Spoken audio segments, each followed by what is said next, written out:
Então, bom dia. Hoje é o dia 26 de maio e nós estamos lendo Observações Esotéricas de Relações Kármicas no primeiro volume, terceiro capítulo. Vamos lembrar o que a gente leu da última vez?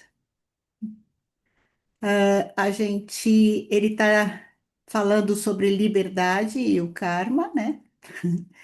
Então, ele está questionando que liberdade é essa que nós temos, né? Ele está explicando qual é essa liberdade que nós temos. Então, ele começa dizendo que a vida é uma repetição de vidas passadas, que a vida entre a morte e o novo nascimento, e o novo nascimento e a morte, elas acabam sendo similares quando existe ainda uma relação muito forte entre o nosso mundo terreno e o mundo espiritual. Que isso existiu lá atrás, né? Ele fala no oitavo ou nono milênio antes de Cristo, que as culturas ou os povos, eles eram muito ligados ao mundo espiritual. Portanto, quase que não havia diferença entre o mundo espiritual e o mundo terreno. Essa diferença que nós temos hoje, nessa época cultural, e cujo nosso objetivo, então, é resgatar esse encontro, né? Esse entendimento com o mundo espiritual. Inclusive, ele fala que havia uma comunicação grande com os seres espirituais nessa época antiga, né? Então existia uma boa comunicação e que hoje não existe, porque a nossa linguagem não permite que os falecidos, por exemplo, nos façam uma compreensão, né? E que naquela época era quase que uma continuidade do mundo terreno para os falecidos. Eles tinham essa vivência mais forte, que hoje nós não temos, e que o- os falecidos entendem somente os verbos que têm movimento. Interessante, né? E que tá, se a gente pensar, está no nosso sistema metabólico, né? Que é lá onde tem movimento. Que mais que ele fala? E daí ele fala assim, será que nós somos livres, né? Ele faz a pergunta, somos livres então? Ele diz que a gente está condicionado a essas vidas terrenas anteriores, mas que a primeira liberdade que nós temos é no pensamento, mas ele parou aí. E agora nós vamos continuar a ver que como que é essa liberdade no pensamento e quem traz essa liberdade para os pensamentos. Ele vai, acho que vai explicar agora. Alguém quer colocar alguma coisa a mais a respeito disso?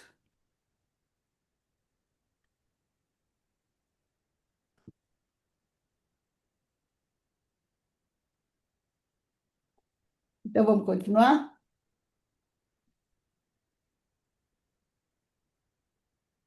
E nós estamos na página 66. É o segundo parágrafo, mas talvez a gente possa retomar o primeiro parágrafo da página 66. Poderiam mesmo retrucar. Pois bem, construam. Ah, ele está dando aqueles exemplo da casa, né? Poderiam mesmo retrucar. Pois bem, construo uma casa para mim, mas quero permanecer uma pessoa livre. Não quero me ver pressionado por causa disso. Ora, se ao término de um ano da construção eu não gostar da casa, não me mudo para lá. Vou vendê-la. Muito bem. Isso pode levar alguém a achar, por exemplo, que ao tomarem essa atitude, os senhores, na verdade, não sabem muito bem o que querem da vida. Certamente também se poderia ter essa opinião, mas deixemo-la de lado. Desconsideremos que alguém seja um fanático por liberdade e continuamente pretende fazer coisas que depois deixa de fazer em função de sua liberdade. Poderia-se afirmar, então, que tal pessoa nem tem a liberdade de assumir o que decidiu. Ela se encontra continuamente sob o aguilhão do querer ser livre, e esse fanatismo por liberdade a persegue. É muito importante que essas coisas não sejam entendidas de maneira teórica, rígida, mas que sejam entendidas como muito vivas. Passemos agora para um conceito ainda mais complexo. Se atribuímos liberdade ao ser humano, quando nos elevamos aos seres das hierarquias superiores, que não sofrem restrições pelas barreiras impostas pela natureza humana, devemos procurar a liberdade em grau ainda mais elevado nesses outros seres, justamente por não sofrerem restrição à sua liberdade pelas barreiras impostas pela natureza humana. Alguém poderia estabelecer uma teoria teológica peculiar e afirmar: mas, mas Deus tem de ser livre, e mesmo assim ele organizou o universo de uma forma bem determinada. Devido a isso, ele está comprometido e não pode alterar a ordem universal a cada dia, portanto, ele não seria livre. Considerem que, se os senhores colocarem lado a lado o determinismo intrínseco do karma e a liberdade, que é uma realidade em nossa consciência, sendo simplesmente um resultado da autoobservação, não conseguirão livrar-se de um círculo vicioso. Dessa maneira, os senhores não conseguirão sair do círculo. Não pretendo exagerar o emprego daquele exemplo, mas ele ainda pode nos conduzir a uma outra pista. Considere mais uma vez o exemplo da construção da casa. Isto é, alguém constrói uma casa para si. Não estou querendo dizer que vou construir uma casa para mim. Provavelmente nunca construirei uma casa para mim. Mas suponhamos que alguém construa uma casa para si. Ora, mediante essa decisão, de certa maneira, essa pessoa determina o seu futuro. Em relação a esse futuro, quando a casa ficar pronta e a pessoa em questão contar com sua decisão anterior, aparentemente não lhe resta liberdade no que se refere morar na casa, né? A morar nessa casa. Naturalmente, ela mesma restringiu em sua liberdade, aparentemente ela deixa de ter liberdade. Imaginem, porém, quanta liberdade ainda lhes resta dentro dessa casa. Até têm a liberdade de serem tolos ou sensatos dentro dela. Os senhores têm a liberdade de serem maldosos ou amorosos com as outras pessoas que convivem nessa casa. Têm a liberdade de levantar cedo ou tarde nessa casa. Talvez surjam outras necessidades que determinem o horário de levantar. No entanto, quanto à construção da casa, os senhores têm a liberdade. Desculpa. Quanto à construção da casa, os senhores têm a liberdade de levantar cedo ou tarde. Os senhores têm liberdade de serem antropósofos ou materialistas dentro dela. Em resumo, ainda há incontáveis aspectos em que os senhores continuam livres. Do mesmo modo, embora haja o determinismo kármico, em cada vida humana existem inúmeros aspectos, muito mais do que numa casa em que somos livres, em que realmente estamos totalmente inseridos no domínio da liberdade. Talvez os senhores retruquem. Tudo bem, então temos certo campo de liberdade na vida. Nesse desenho, quero deixá-lo em cor clara, porque as pessoas gostam dele e ao redor fica o determinismo kármico. Ver essa figura 2, vermelho. Sim, esse também está presente. Temos, portanto, um âmbito fechado de liberdade e no entorno, o determinismo kármico. Todo mundo tem o livro aí? Esse é o desenho.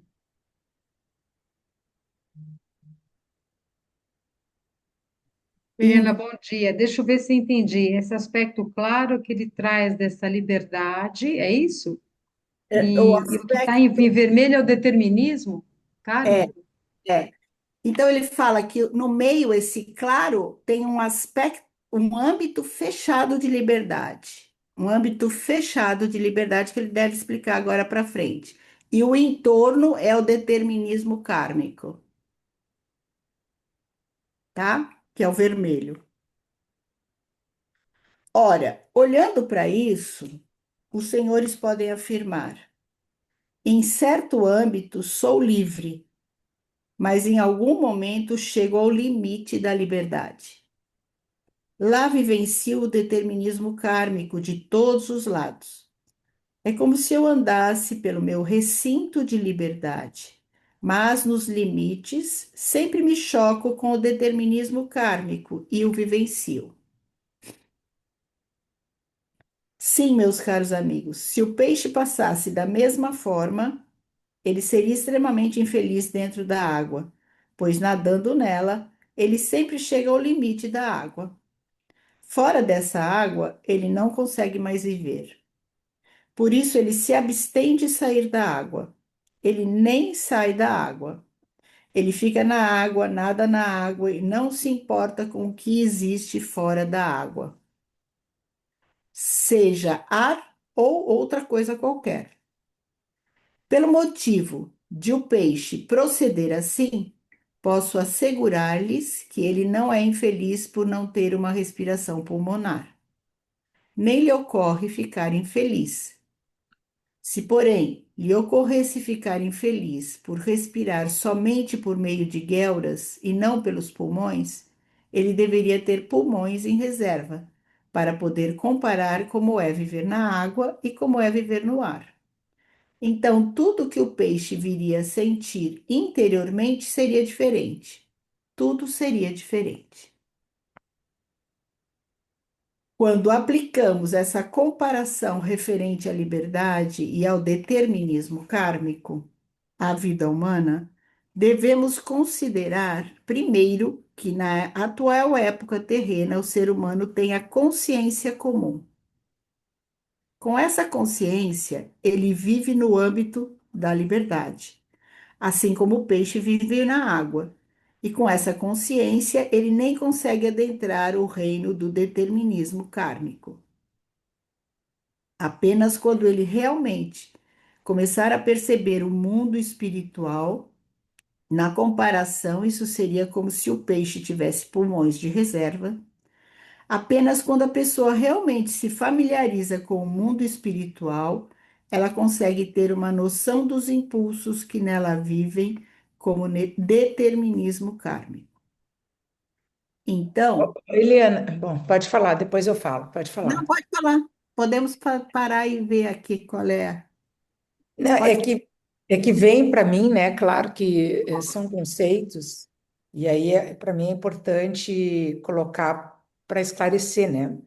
Dentro do que eu entendi na formação biográfica, o determinismo kármico é aquilo, vou dar um exemplo, o pai e a mãe que eu tenho, né? O local onde eu nasci, isso é um determinismo kármico, não tem como mudar isso. Mas aí, quando ele fala assim, né? Apenas quando ele realmente começar a perceber o mundo espiritual. Na comparação, isso seria como peixe, como se o peixe tivesse pulmões de reserva. Apenas quando a pessoa realmente se familiariza com o mundo espiritual, ela consegue ter uma noção dos impulsos que nela vivem como determinismo kármico. Eu fiquei um pouco, pô, mas como assim, né? Como daí começa a ter uma noção das coisas que nela vivem. É, Eu, então, entendeu? eu acho que é isso. A gente aprende a determinação kármica, que vai do 0 aos 21 anos. Então, tudo isso que você falou, pai, mãe, cultura, escola, tudo que a gente tem lá, que não é possível mudar. Mas eu também estou entendendo aqui que no texto ele vai além disso.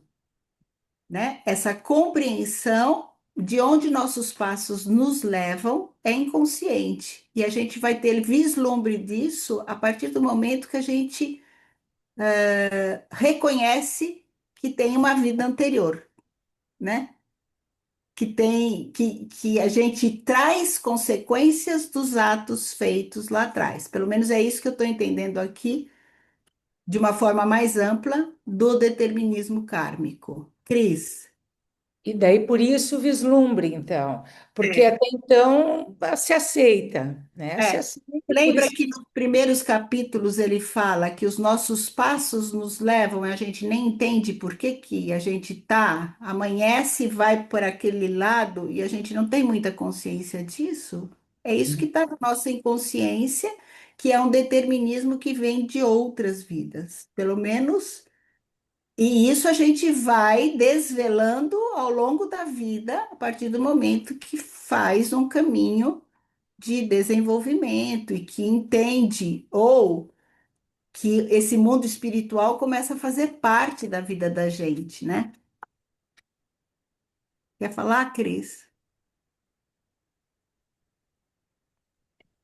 O que eu entendi é como você trouxe e o que a Ângela colocou, né? Que é só quando eu começo a ter vislumbres do mundo espiritual, porque se não pensar, não tentar alcançar o mundo espiritual, o que que a gente, como normalmente se pensar, meu, os pais se encontraram, eu nasci e não tem uma relação anterior, é tudo hoje, né? Só o atual. Uhum. Só aquilo que está no pensamento, né? Na Isso. lógica, na É lógica. só o aqui e o agora, não tem um antes. E É. aí eu começo a entender por que eu sou assim hoje, porque esse pai, essa mãe, essa cultura, eu escolhi anteriormente, em função de uma outra vida, né? Vem esse encadeamento. É assim hoje, porque eu escolhi assim hoje em função de uma vida ou vidas anteriores. Sim. Doutor Paulo, quer falar? Obrigada, Cris. Pois é, a outra vida também não tá, fica muito muito pouco, né, as outras vidas, porque a outra vida está ligada com a anterior, e assim vai, quer dizer, que no mínimo quatro, cinco vidas, né? Isso é uma coisa. E outra coisa, o determinismo kármico também está ligado com o nosso corpo. Pelo fato de a gente ter um corpo físico, a gente tem necessidades fisiológicas que o corpo que não adianta, tem que fazer, tem que dormir, tem que comer, tem que fazer, né? Não tem. Quando a gente for olhar assim, tem tanto determinismo que nos tolhe a liberdades que quase que assim, quase que infinito, né? Se a gente for pensar bem o que é esse determinismo kármico, né? O corpo o corpo, todas essas, bom, enfim. Então, assim, fica só a liberdade, esse âmbito, e a gente só se dá conta que, isso também é interessante, se dá conta ou não que eu tenho necessidade de liberdade, e que se eu sou bem, assim, primitivo em relação a isso, não sei nem que existe mundo espiritual, vamos dizer assim, não passou pela cabeça, é como se o peixe nem se imagina ser fora da água, ele vive sempre dentro da água, então a gente tem que olhar a coisa bem mais complexa, né? Essa nossa possibilidade. Por isso que a gente tem que assim conquistar. Essa conquista ela é diária, né? É constante. Não sei, eu gostei só de colocar assim mais pedrinhas no sapato da gente para a gente ver como é complicado, né? Então, se vocês lembrarem, dos primeiros capítulos que nós lemos, que ele fala desse bem-estar e mal-estar que está ligado ao corpo etérico, né? Que isso nós trazemos, né? E se a gente lembrar das simpatias e das antipatias que também nós trazemos, das vivências e os acontecimentos que têm a ver com o reino humano, que também nós trazemos como determinismo, e que só temos liberdade aqui no campo material, com este corpo. Lembram desse capítulo, não? Então é isso que ele fala. E tem que ser conquistado, isso é que é a questão, né? Tem que ser conquistado, porque Tem que ser conquistado. É um vai trabalho de acontecer. autodesenvolvimento sempre, um É um esforço. paradoxo, a gente pode dizer, é um paradoxo. Nós temos tipo, a busca a liberdade, porque não, tem quando nos tolhe tanta coisa que, né? Sim, sim, E exatamente. o eu que determina essa liberdade que busca, e com o astral, ele já com as simpatias, antipatias, ele tem que ser trabalhado pelo eu ter vencido isso. E esse astral vai ter que agir tem que agir no etérico e tem que chegar até o corpo físico. E aí que a gente tem aí que vislumbra o que é liberdade, né? A gente tem que ter o físico, ele nos atrapalha, mas de qualquer forma precisa dele para poder ter essa consciência de eu, e essa consciência de eu nos leva à possível liberdade, né? É assim, assim que eu tenho olhado esse assunto, ao menos. Obrigada. Sim, muito obrigada. Posso fazer uma pergunta, Eliana? Claro, E assim, esse determinismo, ela, por exemplo, a escolha dos pais, a gente já viu nos outros estudos também que essa escolha vem muito antes são outras gerações daquela família que nós procuramos. Agora, vamos supor, eu, pela minha liberdade, posso optar não ter por esse filho, não tem. não ter o filho. Vamos supor que eu fique grávida e eu Ah, posso optar.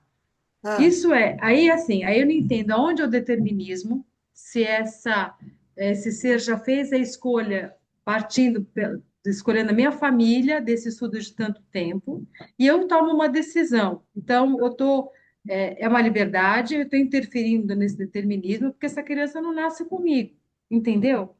entendi. Então, foi uma escolha dele também, né? Desta mãe que não vai aceitá-lo, pelo que eu entendo, daquilo que a gente Entendi. viu até agora, a escolha foi dele de dessa mãe. Eu acho que é muito mais complexo, mas assim, o que a gente tem estudado é isso, né? Essa criança te escolheu sabendo que não ia vingar de alguma forma. Mas eu acho, Ana, que tudo isso é tão complexo, né? Que a gente estudou desta forma, mas eu acho que a gente tem que sempre abrir e, e refletir a respeito. Porque eu só fico pensando nessa questão do determinismo, da escolha da família. Então, quando você fala assim, aí procede, né? Eu faço uma escolha, venho para cá, por exemplo, faço a escolha de uma família e que eu não eu posso até nascer dessa mãe, mas vou ser criada por uma outra pessoa. Então, isso faz parte do meu determinismo também. É Faz isso? parte, faz parte do Tá, seu determinismo, faz tá. parte. Você vai ser criada por outra, até os 21 anos, existe a determinação kármica. A gente está falando de uma determinação um pouco mais ampla aqui. Sim, sim. Você vai olhar uma biografia, você vai olhar a determinação kármica até os 21 anos. Tá, tá. Agora faz sentido, que não parece que é uma coisa como se eu tivesse o domínio de mudar a minha determinação kármica, entendeu? É isso que eu fiquei Não pensando, tem. mas não é assim. A gente Não, não tem. não. Tá, É tá, determinação. tá legal. Obrigada. Ah. Continuamos? Então passa a contemplar suas vidas anteriores e, quando reconhece as causas de vivências atuais nas vidas precedentes, ela não tem a sensação, nem diz que agora está sob pressão de um determinismo férreo e que sua liberdade é restrita. Do contrário, ela olha para trás, revendo como ela mesma construiu o que se apresenta atualmente. Do mesmo modo que alguém que construiu uma casa se lembra da decisão que levou à construção dessa casa. Nessa situação em geral, é mais prudente perguntar se naquela época a decisão de construir a casa foi sensata ou não. Naturalmente, quando posteriormente se faz uma verificação das coisas, pode-se chegar a uma série de conclusões. Mas, quando se constata que construir a casa foi uma grande tolice, pode-se dizer no máximo que se foi tolo. Ora, na vida terrena não é muito agradável ter de admitir que alguma coisa que se fez foi uma tolice. Não se gosta disso. Não se gosta de sofrer devido às próprias tolices. Prefere-se não ter tomado essa decisão.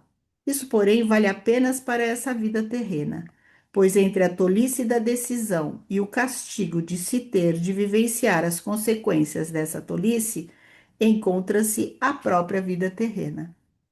Sempre permanece assim. Isso não é assim quando se consideram diversas vidas terrenas. Entre essas, sempre ocorrem as vidas entre a morte e um novo nascimento. E essas modificam o que não se transformaria, se a vida terrena prosseguisse sempre do mesmo modo. Suponham então que os senhores voltem o olhar retrospectivo para uma vida passada. Nesta, causaram algo de bom ou de ruim a alguma pessoa. Entre aquela vida terrena anterior e a vida terrena atual, houve a vida entre a morte e um novo nascimento. Nessa vida espiritual, os senhores podem pensar apenas que se tornaram mais imperfeitos por terem feito algo de ruim a uma pessoa. Isso subtrai algo do seu valor como ser humano, torna-os animicamente aleijados. Os senhores precisam corrigir essa deformação e então tomam a decisão de, na própria vida terrena, conquistar o que pode corrigir esse erro. Entre a morte e um novo nascimento, os senhores assumem por sua própria vontade o que pode compensar o erro. Se fizeram algo de bom para uma pessoa, saberão que a vida humana terrena como um todo, e isso se vê particularmente na vida entre a morte e um novo nascimento, que a vida terrena como um todo tem valor para a humanidade inteira. Descobrirão então que, tendo incentivado uma pessoa, esta de fato, em consequência disso, conquistou algumas coisas que não teria conquistado em uma vida terrena anterior sem a sua ajuda. Devido a isso, os senhores se sentirão novamente vinculados a essa pessoa na vida entre a morte e um novo nascimento, para dar continuidade àquilo que alcançaram em conjunto com ela, no que se refere à perfeição humana. Na nova vida terrena, os senhores a procurarão para dar continuidade a isso, justamente pelo modo como atuaram no aperfeiçoamento dessa pessoa. Quando se consegue ter a percepção do âmbito do Ô, determinado. Eliana, desculpa que eu demoro aqui para apertar no ícone. O que que vocês entendem que ele quer dizer ali, ó? Devido a isso, os senhores se sentirão novamente vinculados a essa pessoa na vida entre a morte e o novo nascimento, ok? Para dar continuidade àquilo que alcançaram em conjunto com ela, no que se refere à perfeição humana. O que será? O que vocês Então, entendem? Então, Perfeição. então, o que eu entendo que assim, a busca da perfeição humana, né? E que todo ato que nós fazemos aqui na Terra tem uma consequência, já sabemos disso. E Isso. tudo que a gente vai fazer de compensação tem uma atuação não só individual, mas para toda a humanidade. Uhum. Então, o que eu entendo é que a busca é da perfeição, é a busca da perfeição, porque nenhum de nós é perfeito. Sim, eu fico Sim, mas aqui, ó, vou dizer para ti onde é, para vocês onde é que eu fico, né? Eu fico assim, é claro, eu tento unir aqui dentro de mim, no meu entendimento, as coisas que ao longo, né, dessa caminhada de tentar entender o Rudolf Steiner, né, a antroposofia, que o nosso vir a ser, né, a nossa tarefa como desenvolvimento, é vir a ser humanos mesmo, né, como uma décima hierarquia. Então, eu estou falando, abrindo meu coração para vocês, né? Desculpa, eu estou no maternal ainda. Aí eu fico pensando assim, se seremos, né, se a nossa tarefa é essa, 10ª hierarquia, eu tenho que olhar para as hierarquias anteriores para entender o que que seria esse vir a ser a perfeição humana. Não sei se vocês me entendem, esse lugar de... Sim, É isso? Posso, sim. E o eu vou falar uma coisa que acho que é isso. Para nós, o humano, essa perfeição humana certamente não é esse corpo físico. Eu- O que eu entendi até agora de algum estudo da antroposofia é que o humano, o perfeito, é o Cristo, aquele ser de amor incondicional. Uhum. É a E o nossa que tarefa. nós E amor. buscamos é chegar nesse lugar, nesse espírito, né? Com tudo isso que nós vamos passar nessas nossas vidas, chegar nesse lugar. Aí seremos a 10ª hierarquia. Então, esse trabalho conjunto que eu entendi aqui é que estamos conseguindo trabalhar harmonicamente para nos desenvolvermos e chegar lá. Porque dentro do que a gente estuda na cosmologia e outros, todas as hierarquias doaram algo para que né, a evolução continuasse. Então, como tarefa, né, eu também entendo isso, o amor altruísta em liberdade, né? E a gente está aqui bem no âmbito da liberdade, assim, né, que ele está explicando.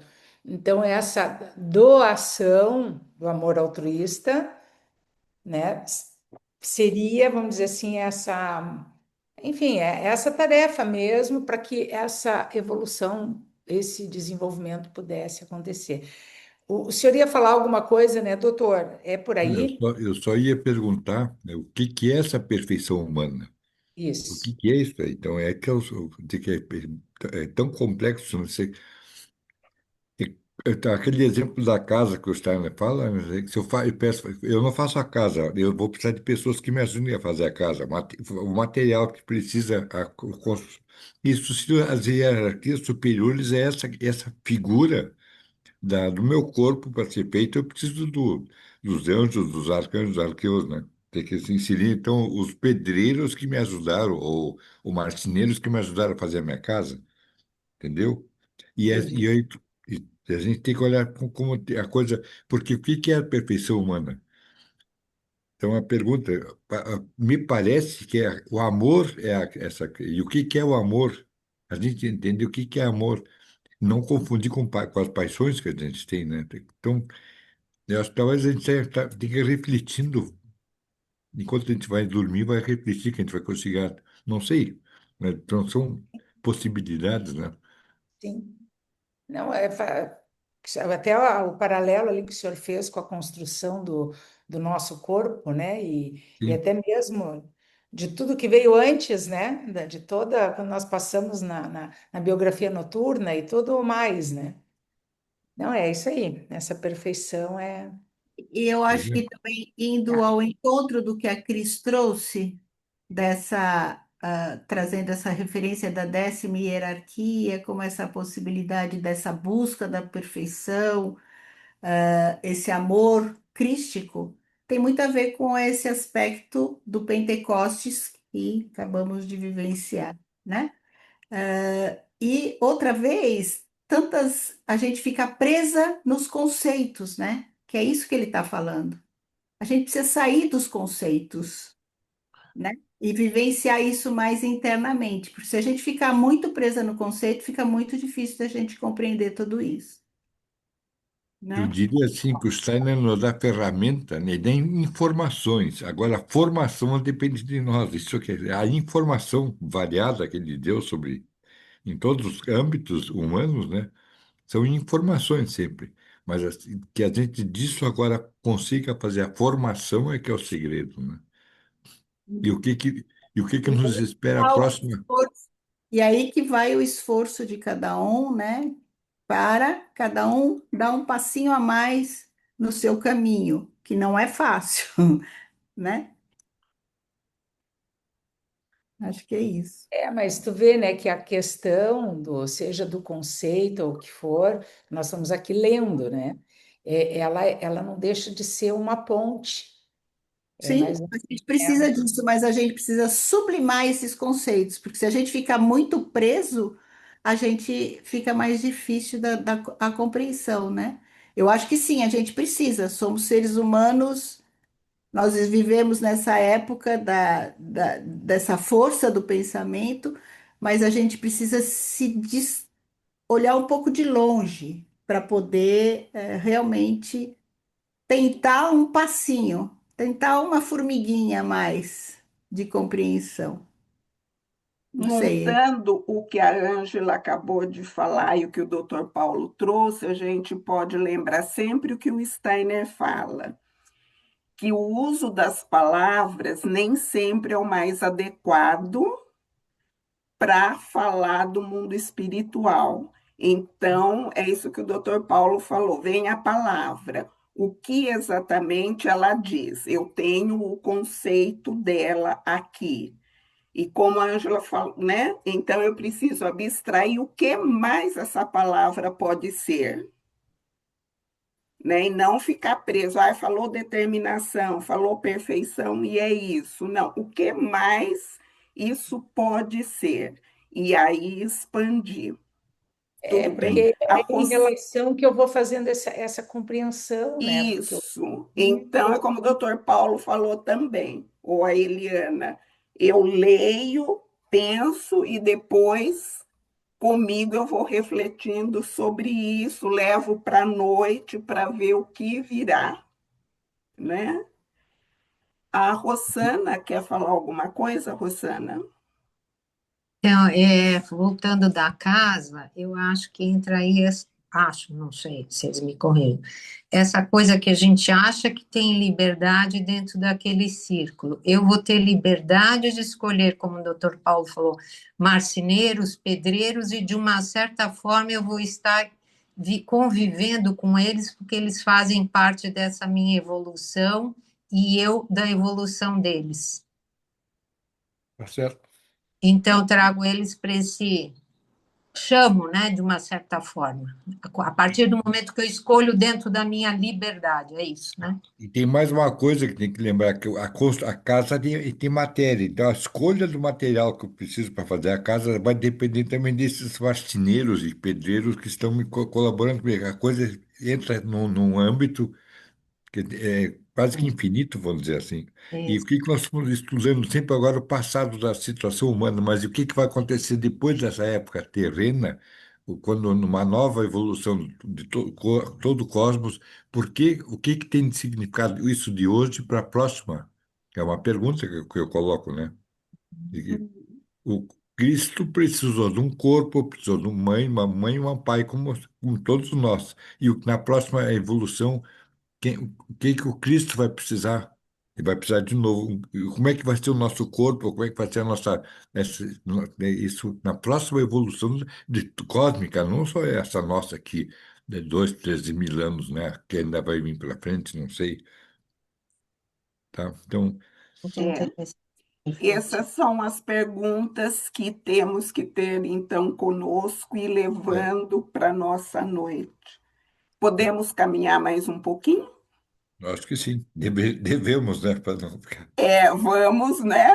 Que precisamos, vai. Eu vou retomar o parágrafo da página 69. Quando aplicamos, pode ser? Sim, Quando aplicamos essa comparação referente à liberdade e ao determinismo kármico à vida humana, devemos considerar primeiro que na atual época terrena, o ser humano tem a consciência comum. Com essa consciência comum, ele vive no âmbito da liberdade. Assim como o peixe vive na água, e com essa consciência ele nem consegue adentrar o reino do determinismo kármico. Apenas quando ele realmente começar a perceber o mundo espiritual. Na comparação, isso seria como se o peixe tivesse pulmões de reserva. Apenas quando a pessoa realmente se familiariza com o mundo espiritual, ela consegue ter uma noção dos impulsos que nela vivem, como determinismo kármico. Então, passa a contemplar suas vidas anteriores E quando reconhece as causas de vivências atuais nas vidas precedentes, ela não tem a sensação, nem diz que agora está sob pressão de um determinismo férreo e que sua liberdade é restrita. Do contrário, ela olha para trás, revendo como ela mesma construiu o que se apresenta atualmente. Do mesmo modo que alguém que construiu uma casa se lembra da decisão que levou à construção dessa casa. Nessa situação, em geral, é mais prudente perguntar se naquela época a decisão de construir a casa foi sensata ou não. Naturalmente, quando posteriormente se faz uma verificação das coisas, pode-se chegar a uma série de conclusões. Mas, quando se constata que construir a casa foi uma grande tolice, pode-se dizer no máximo que se foi tolo. Ora, na vida terrena não é muito agradável ter de admitir que alguma coisa que se fez foi uma tolice. Eu já li isso, não? Já. Já leu, já leu. Pois é, eu não sei onde eu parei, porque eu. Não, mas Tinhas foi bom, foi parado na bom. página 71, Ah, ali, É, bom, segundo mas ponto. agora vou continuar lendo daqui para toca a fazer. ficha. É. Ora, na vida terrena não é muito agradável ter de admitir que alguma coisa que se fez foi uma tolice. Não se gosta disso. Não se gosta de sofrer devido às próprias tolices. Prefere-se não ter tomado essa decisão. Isso, porém, vale apenas para essa vida terrena, pois entre a tolice da decisão e o castigo de se ter de vivenciar as consequências dessa tolice, encontra-se a própria vida terrena. Sempre permanece assim. Isso não é assim quando se consideram diversas vidas terrenas. Entre essas, sempre ocorrem as vidas entre a morte e um novo nascimento. E essas modificam o que não se transformaria se a vida terrena prosseguisse sempre do mesmo modo. Suponham então que os senhores voltem o olhar retrospectivo para uma vida passada. Nesta, causaram algo de bom ou de ruim a alguma pessoa. Entre aquela vida terrena anterior e a vida terrena atual, houve a vida entre a morte e um novo nascimento. Nessa vida espiritual, os senhores podem pensar apenas que se tornaram mais imperfeitos por terem feito algo de ruim a uma pessoa. Isso subtrai algo do seu valor como ser humano, torna-os animicamente aleijados. Os senhores precisam corrigir essa deformação e então tomam a decisão de, na próxima vida terrena, conquistar o que pode corrigir esse erro. Entre a morte e um novo nascimento, os senhores assumem, por sua própria vontade, o que pode compensar o erro. Se fizeram algo de bom para uma pessoa, saberão que a vida humana terrena como um todo, e isso se vê particularmente na vida entre a morte e um novo nascimento, que a vida terrena como um todo tem valor para a humanidade inteira. Descobrirão então que, tendo incentivado uma pessoa, esta de fato, em consequência disso, conquistou algumas coisas que não teria conquistado em uma vida terrena anterior sem a sua ajuda. Devido a isso, os senhores se sentirão novamente vinculados a essa pessoa na vida entre a morte e um novo nascimento, para dar continuidade àquilo que alcançaram em conjunto com ela, no que se refere à perfeição humana. Chegamos na perfeição. Na nova vida terrena, os senhores a procurarão para dar continuidade a isso, justamente pelo modo como atuaram no aperfeiçoamento dessa pessoa. Quando se consegue ter a percepção do âmbito do determinismo kármico circundante por meio do verdadeiro conhecimento do mundo espiritual, não se trata de forma alguma de abominar esse determinismo. Trata-se de voltar o olhar para esse determinismo, ver como foram as coisas que nós mesmos realizamos e contemplá-las de tal modo a se dizer que o que está acontecendo é devido a um determinismo íntimo e realmente deveria acontecer a partir da plena liberdade. Jamais acontecerá que, tendo realmente tido um conhecimento do karma, não se esteja de acordo com esse karma. Quando no karma acontecem coisas das quais não se gosta, dever-se-ia contemplá-las a partir da ordem geral do universo. Então, chega-se cada vez mais à conclusão de que aquilo que é determinado karmicamente é melhor do que se tivéssemos de recomeçar cada vida terrena do zero. Se a cada vida terrena tivéssemos inúmeras folhas em branco. Porque, em realidade, somos o nosso karma. O que provém de vidas anteriores somos nós mesmos. E não tem sentido dizer que algo em nosso karma, ao qual naturalmente se encontra justaposto ao âmbito da liberdade, deveria ser diferente do que é. Pois numa totalidade ordenada, segundo um contexto geral, não se pode criticar o detalhe. Alguém pode não gostar do seu nariz, mas não tem sentido criticar apenas o nariz, pois se o ser humano como um todo é como aparenta ser, o nariz que se tem realmente deve ser como é. Quem disser que gostaria de ter um nariz diferente, em verdade está dizendo que gostaria de ser uma pessoa totalmente diferente. Dizendo isso, é como se ele se anulasse em pensamento. E isso é impossível. Pessoal, eu vou precisar encerrar às 11, então nós estamos em cima do laço. Eu proponho que a gente pense, né, durante a semana nesse último parágrafo, que é bastante instigante, e aí, semana que vem, nós podemos recomeçar dele, né, para poder conversar sobre isso. Tudo bem? Eu vou pausar a gravação.